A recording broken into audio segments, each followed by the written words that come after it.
Madame, Monsieur, bonsoir, ravi de vous retrouver pour cette nouvelle édition. Avant de passer à l'actualité, je vous rappelle qu'après la censure de l'émission d'Alexandra Orion-Côte par YouTube, TV Liberté n'a plus la possibilité de publier de vidéos sur cette plateforme pendant une semaine. Cela nous oblige à nous adapter. Pour nous suivre, la meilleure façon est donc de vous abonner à l'infolettre, la newsletter. Pour cela, vous pouvez vous rendre sur le site de TV Liberté en cliquant sur le lien en description de cette vidéo et vous pouvez également envoyer tout simplement par courriel le mot infolettre à l'adresse contact@tvliberté.com.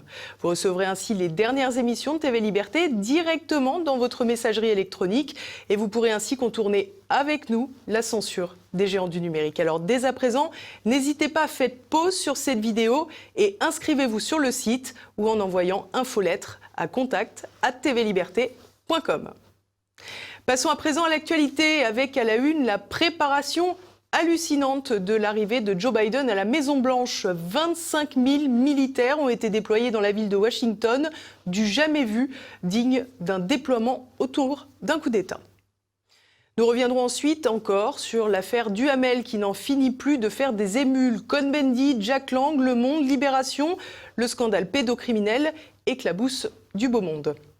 Et puis pour finir, les dernières nouvelles du Covid entre vaccins et consignes changeantes sur les masques. Washington en état de siège. À 24 heures de l'investiture de Joe Biden, la capitale états-unienne s'est barricadée et plusieurs milliers de militaires ont été déployés. Un dispositif digne d'un terrain de guerre ou d'un coup d'État. Le point avec Thibaut Bastide. Des vitrines barrées de planches de bois, des grilles anti-émeutes et des militaires déployés par milliers. Bienvenue à Washington.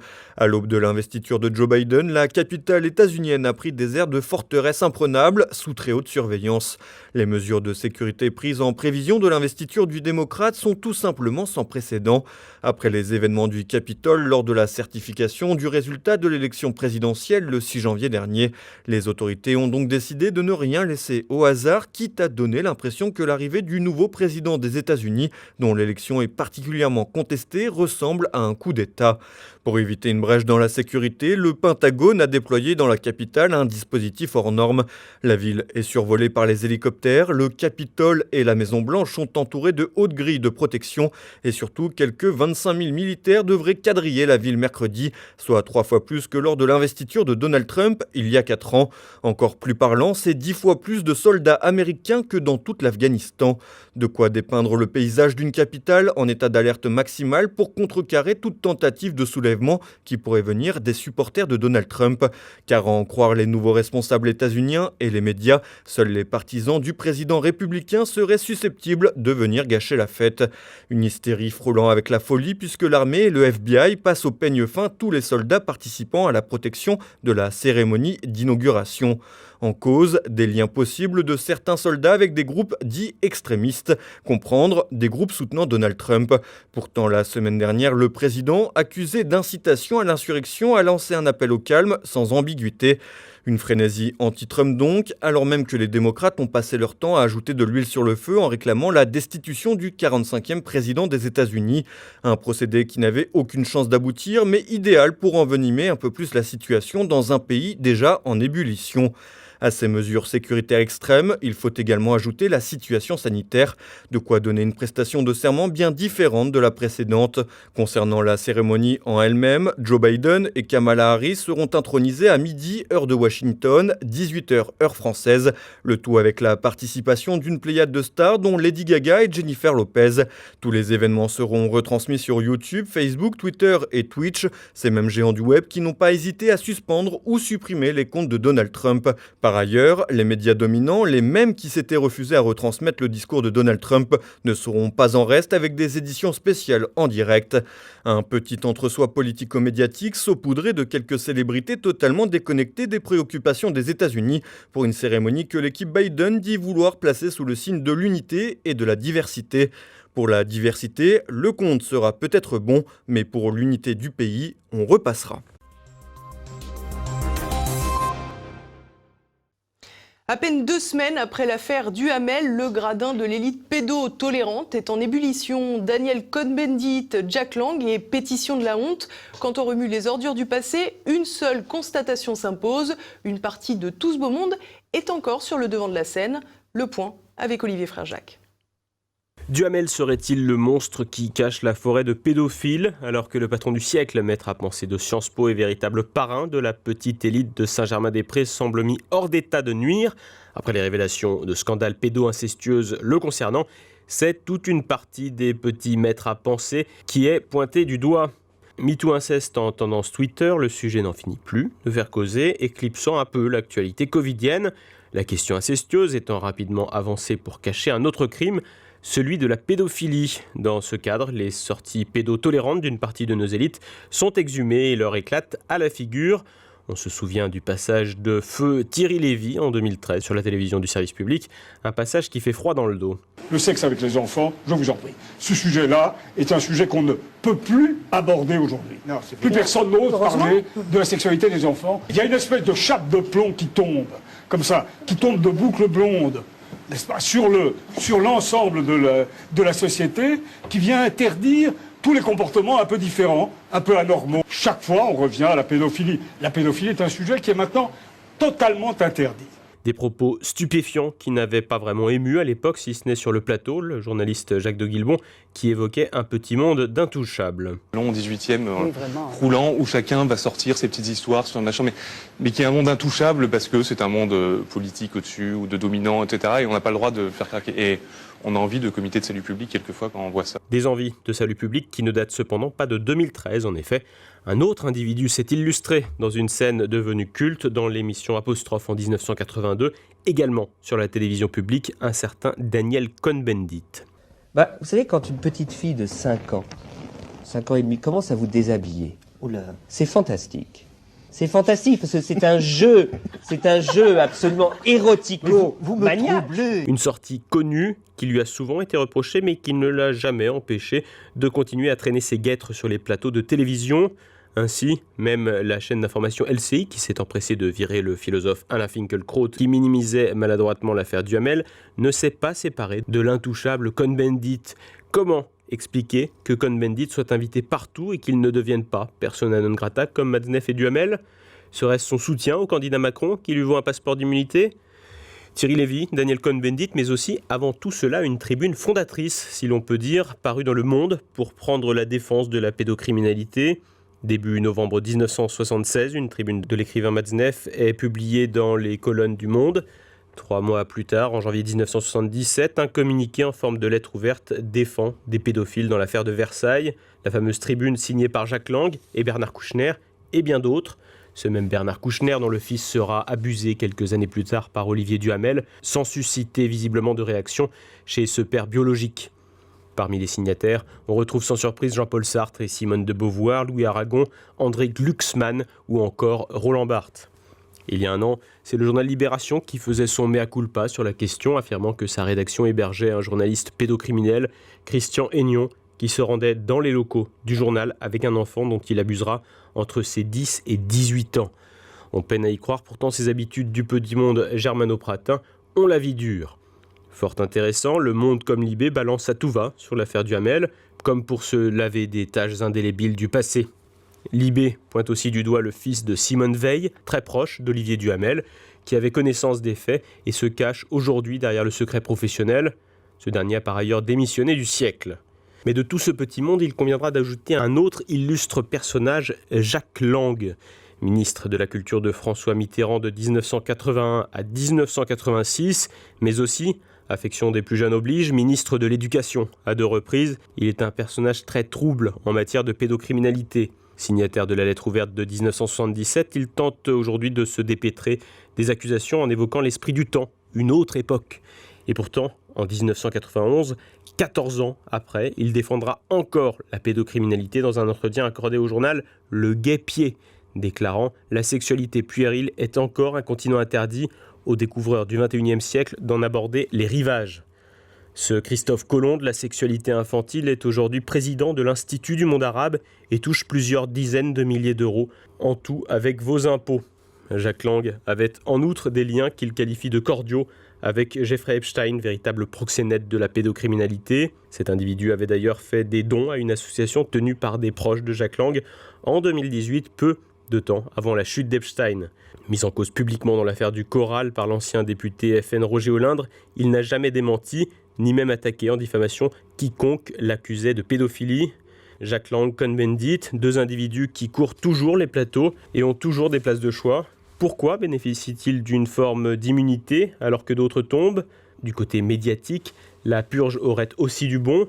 Si le magazine droitier Gay France, également défenseur de la pédophilie dans les années 90, a disparu, d'autres subsistent encore fort bien. Le Monde, Libération, deux titres qui ont pignon sur rue, comme aujourd'hui, et qui n'ont aucun compte à rendre, alors même qu'ils ont été les porte-voix des pires abominations.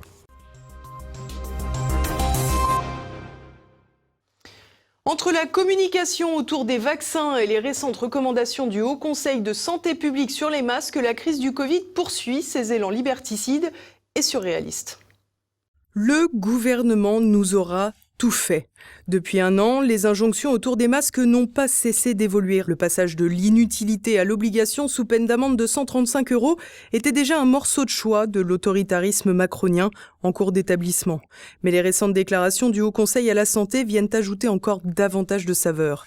En effet, l'institution estime que les masques en tissu, essentiellement ceux confectionnés à la maison, donc peu chers, sont à proscrire. Ceux commercialisés ne seraient toutefois pas tous protecteurs non plus. En effet, il y aurait des normes conditionnées à la capacité de filtration des produits. Ainsi, les catégories 2 n'empêcheraient que 70% des particules de 3 microns de passer. Un élément qui n'a rien d'une découverte, mais que le gouvernement s'autorise désormais à laisser filtrer en prétextant l'arrivée du nouveau variant. En règle générale, pourtant, si les virus mutent, ils deviennent rarement plus petits. Les autorités ont alors entamé un tour de passe-passe à la sauce 2020. Elles conseillent désormais d'abandonner les masques en tissu de catégorie 2 au profit des catégories 1 ou des masques chirurgicaux. Jusque-là, juste un sacré retard à l'allumage, mais pas d'incohérence. C'était sans compter la volonté de dissuader les Français du port du masque FFP2, le fameux masque canard. En effet, depuis le début de la crise sanitaire, ce masque FFP2 ou N95 outre-Atlantique a une capacité de filtration supérieure. Mais il a disparu du débat. Et devinez quoi, aujourd'hui, il faut le laisser aux soignants parce qu'il est trop difficile à porter. Ça ne vous rappelle rien ? Eh oui, ces masques FFP2 laisseraient passer de l'air sur les côtés. Alors que bien sûr, les masques chirurgicaux, ceux dont on dispose maintenant, seraient parfaits. D'ailleurs, si vous en avez déjà porté un avec des lunettes, vous avez tous pu remarquer que l'air passait tellement pas qu'il n'y avait pas de buée sur vos carreaux, évidemment. En réalité, cette nouvelle communication laisse entendre que le gouvernement n'a jamais décidé de commander des FFP2 les plus filtrants, alors même qu'ils faisaient partie, eux aussi, des fameux stocks stratégiques démantelés par les deux derniers gouvernements. Et comme il n'y en a pas, on explique à nouveau qu'ils ne sont pas adaptés en population. Classique. Du côté des pharmacies, les consignes ne sont pas plus claires. Nous nous sommes rendus dans plusieurs boutiques et chacune avait un son de cloche différent. Je viens pour un renseignement, je veux savoir si vous vendiez des masques FFP2. FFP2, on n'a pas le droit encore en pharmacie d'en vendre. Pas que des chirurgicaux pour le moment. Bonjour madame, je voulais savoir si vous vendiez des masques FFP2. Oui, j'en ai des FFP2, vous en voulez combien? On n'a pas de FFP2 parce que c'est beaucoup plus cher. D'accord. Et donc, il faut que je me mette en recherche de fournisseurs. Mais nous, on n'en a jamais eu. Vous en avez plus. Juste pour info, c'est mieux de changer ça plus souvent que de garder un FFP2 à temps. L'idéal, c'est d'avoir un FFP2 et de le changer toutes les 4 heures. Mais personne ne le fait. Voir si vous vendiez des masques FFP2. Oui, là on est en cours de livraison. D'accord. Et ils sont à 1,75 l'unité. L'unité. D'accord. Peut-être un jour, mais pour l'instant non. D'accord, ok. On avait l'interdiction jusqu'à avant les grandes vacances d'en vendre et après on n'arrive pas à s'en procurer. Notre cher ministère, je pense que vous avez compris, change d'avis tous les 15 jours, donc c'est à suivre tout le monde. On est tous sur le même bateau et on rame. Un nouveau procédé de l'exécutif qui démontre qu'à nouveau, la prévention ne fait absolument pas partie de ses plans, à l'instar des traitements, sauf pour Brigitte Macron évidemment. Du côté du vaccin, en revanche, malgré une nullité évidente dans la logistique, on note une volonté claire de lancer un plan massif qui marche toutefois sur des œufs. Car si une partie de la défiance des Français a su être retournée à grand renfort de communication autour d'une possible pénurie, les opinions peuvent changer rapidement, surtout si d'hypothétiques effets secondaires après injection de la première dose venaient à arriver. Démonstration des tensions de l'exécutif autour du sujet, Emmanuel Macron lui-même aurait averti ses ministres qu'il leur était formellement interdit de parler des vaccins, mis à part le Premier ministre Jean Castex, le ministre de la Santé Olivier Véran, Agnès Pannier-Runacher, le ministre chargé des Industries, et Gabriel Attal, le nouveau Sibeth Ndiaye au porte-parole. Le président aurait d'ailleurs ajouté qu'il attendait les démissions de ceux qui contreviendraient à la règle. Pas de doute, ça a de quoi rassurer. Et à présent, on part avec Olivier Frère-Jacques pour faire le tour de l'actualité en bref. 25 ans après, Édouard Balladur jugé. Depuis ce mardi, l'ancien Premier ministre de 1993 à 1995 comparaît devant la Cour de justice de la République pour des soupçons de financement occulte de sa campagne de 1995. Son ancien ministre de la Défense, qui sera ensuite président de l'UDF, François Léotard, a également été renvoyé devant l'appareil judiciaire.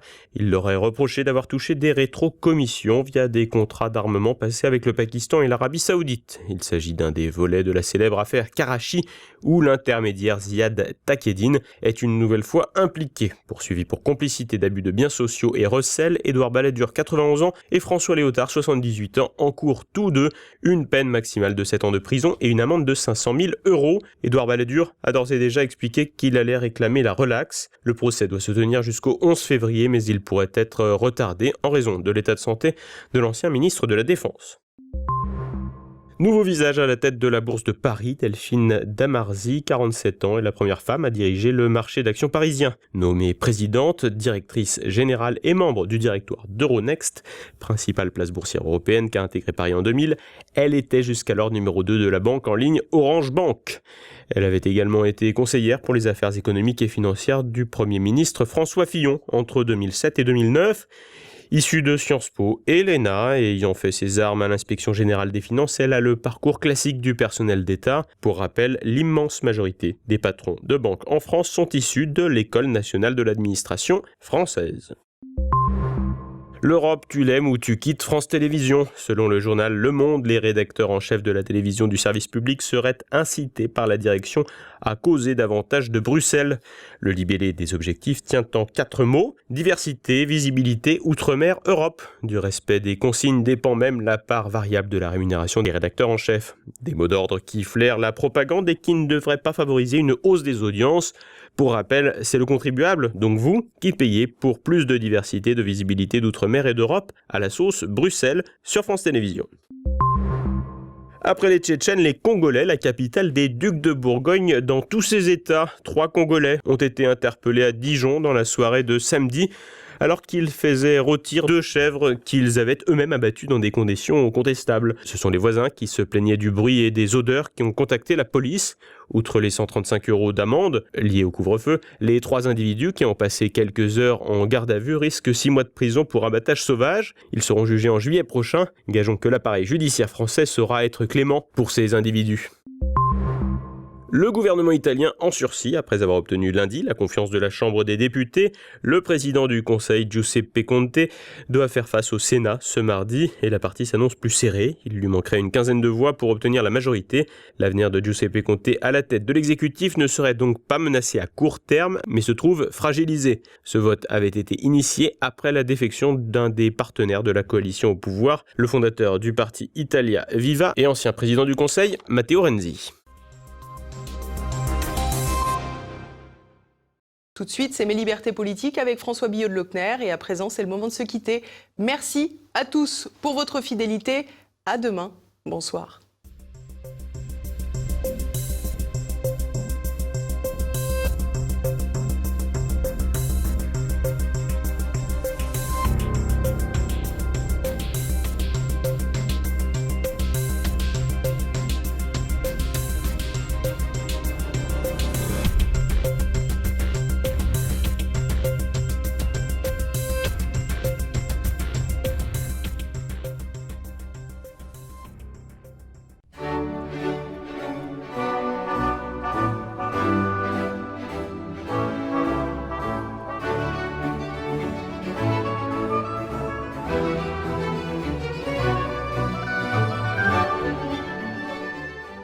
Connaissez-vous Mathieu Fauché ? Son nom est moins connu que celui du malheureux Samuel Paty. Pourtant, il s'agit également d'une sorte de héros à sa manière dans le grand combat engagé entre la civilisation et l'éducation nationale.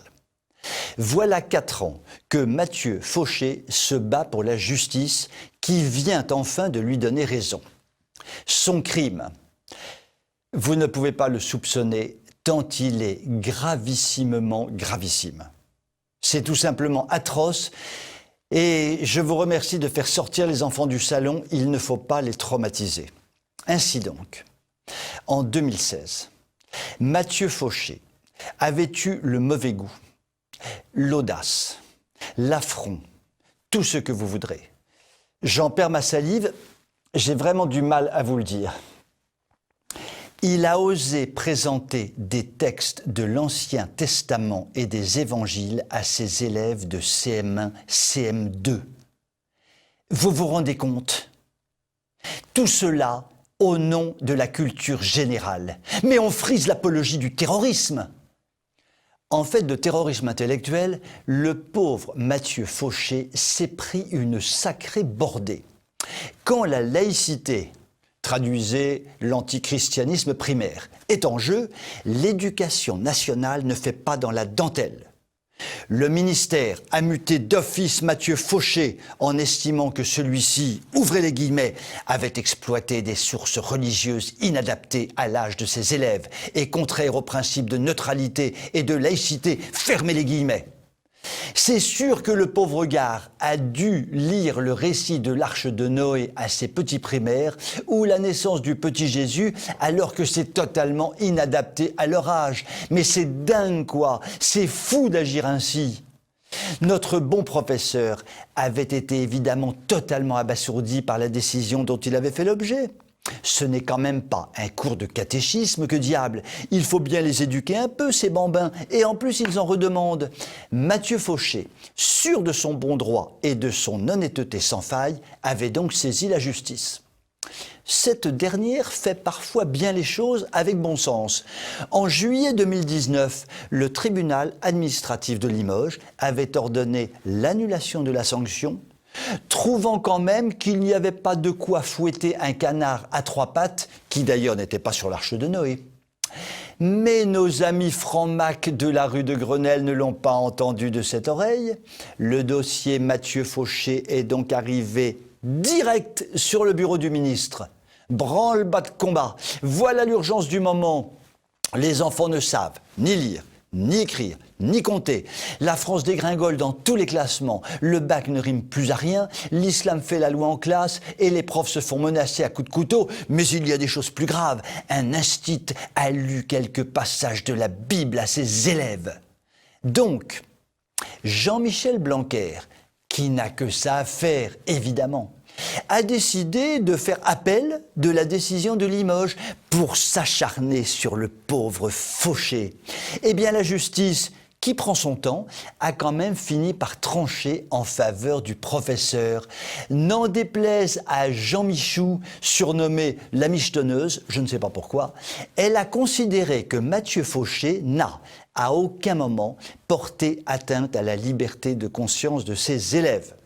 Bref, aucune faute professionnelle. La sanction de mutation doit être annulée et l'éducation nationale a 1 mois pour réintégrer le bonhomme dans son école à Malicornet dans l'Indre. Mathieu Fauché a eu chaud. Cette triste affaire lui a quand même bousillé 4 ans de sa vie. 4 ans de soucis, de procédures ineptes, de vindictes de la hiérarchie. Mathieu Fauché aurait mieux fait de faire lire le Coran à ses têtes blondes. Il aurait gagné en tranquillité et aurait peut-être même sans doute reçu les félicitations de ses supérieurs.